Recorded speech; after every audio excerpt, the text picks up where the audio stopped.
everything you see, everything you touch, every person you've ever loved. What if I told you that none of it is real?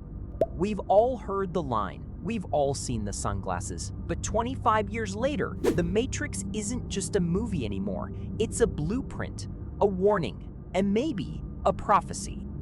The Matrix in 1999, it didn't just change action cinema, it rewired our collective brain. It took high-concept philosophy, cyberpunk aesthetics, and Hong Kong martial arts, and smashed them together into something that felt dangerous. But beneath the leather trench coats and the slow-motion gunfights, there's a deeper story hiding in the code. This is A Closer Look, the channel where we break down the posters and box covers of your favorite films, games, and TV series. Today, we're breaking down every hidden detail. A story about control, the nature of reality, and the terrifying price of waking up. Question of the week: does The Matrix still hold up as a movie after almost 2.5 decades? Let us know in the comments down below. Look at this poster. At first glance, it's exactly what you'd expect from a late 90s action movie. 4 people, black leather, sunglasses, guns, blue color grading. If you walked past this in 1999, you'd probably assume it was another sci-fi action film. But 25 years later, we know better, because almost everything in this poster is a lie. Not because it's misleading, but because The Matrix itself is about deception. This poster doesn't advertise explosions, it advertises uncertainty. Every character is standing still, nobody is firing a weapon, nobody is running, nobody even looks directly at each other. Instead, they're looking past us, like they already know something we don't. And that's exactly how The Matrix begins. With that out of the way, here's both a full and detailed look at the poster.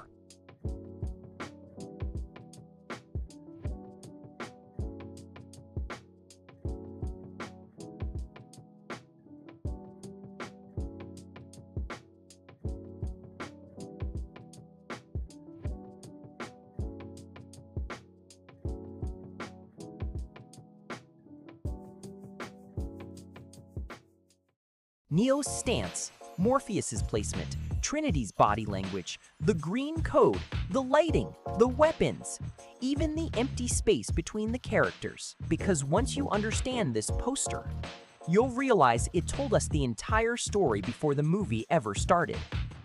Neo. Neo immediately dominates the composition. He's in the center. He's the largest figure, the brightest face, the only character stepping forward. That last detail is important. Everyone else is standing. Neo is moving. The poster isn't showing us who Neo is, it's showing us who he's becoming.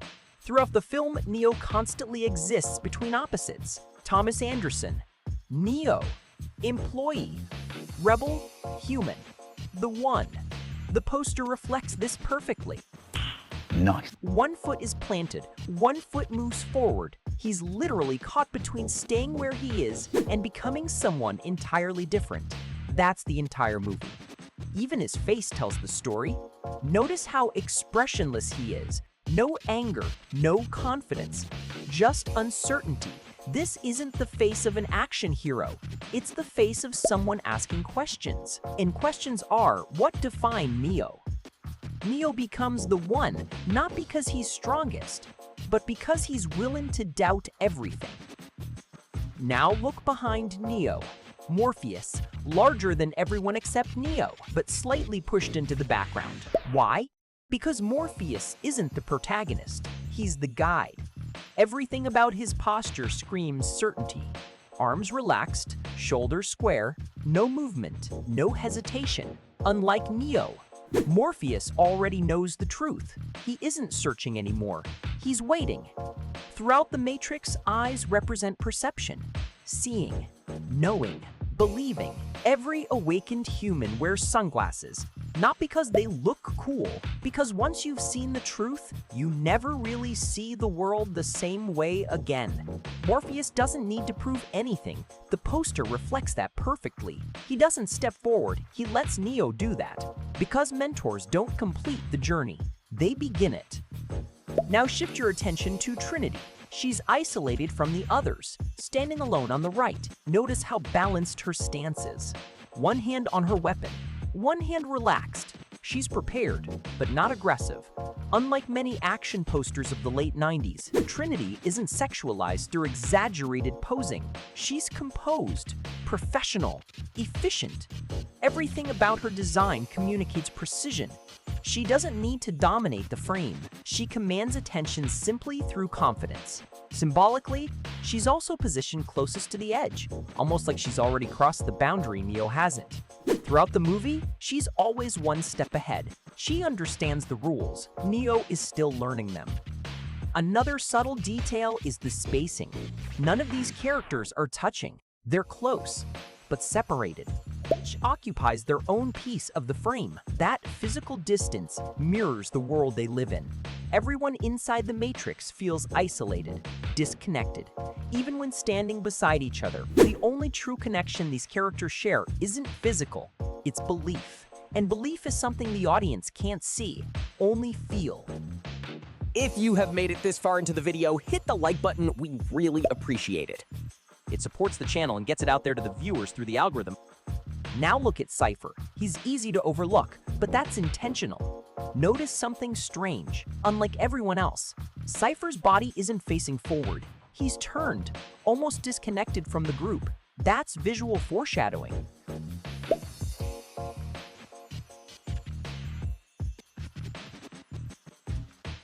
Before he betrays anyone, the poster already separates him. He's physically part of the team, but compositionally, he's already leaving. It's subtle, but once you notice it, you can't ignore it. Everything is blue, cold blue, steel blue, gray blue. Why? Because blue represents artificial reality, control, distance, machines. The world feels drained of warmth. Even skin tones are desaturated. Nobody looks truly alive. Compare this to scenes outside the Matrix. They're dirty, industrial, earthy, real. Inside the Matrix, everything feels clean, perfect, emotionless, exactly like the machines designed it. The poster traps every character inside that color palette. They're literally surrounded by the illusion they're trying to escape. People often joke about how everyone in the Matrix wears black leather, but the costumes aren't just about looking cool. Leather reflects light differently than fabric. Instead of absorbing the environment, it creates sharp highlights, almost like the characters don't quite belong in the world around them. They're inside the Matrix, but visually, they feel separate from it. Even their clothing tells us they exist outside the system's rules. It also makes them resemble silhouettes, less like ordinary people, more like ideas, symbols, rebels. If you like what you are seeing, subscribe and hit the bell icon for more videos. Take another look at the background. Notice how everything moves vertically. The falling code, the rain, the architecture, the long coats. Even the composition pulls your eyes upward and downward. Vertical movement often represents hierarchy, something above controlling everything below. It's subtle visual reinforcement of the Matrix itself. A system built on control, a world with invisible rules pressing down on everyone inside it. The famous Matrix code.